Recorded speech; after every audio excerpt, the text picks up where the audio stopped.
Ever dreamed of catching Pikachu without leaving your desk?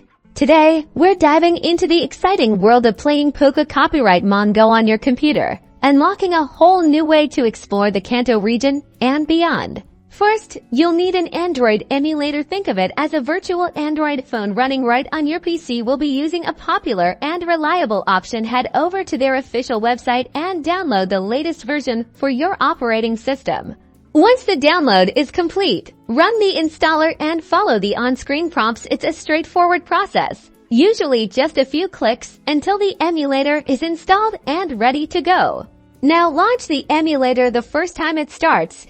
It might take a moment to set up. You'll see a familiar Android interface. To get Pokémon GO, we need to access the Google Play Store, just like on your phone. Open the Play Store. Within the emulator, you'll likely need to sign in with your Google account. Once inside, use the search bar at the top to find Pokémon GO.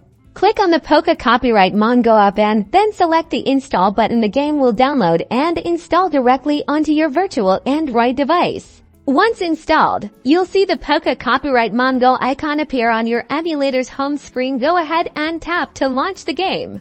Now for the crucial part, GPS. Since you're not physically moving, we need to tell the game where you are. Most emulators have a built-in GPS tool.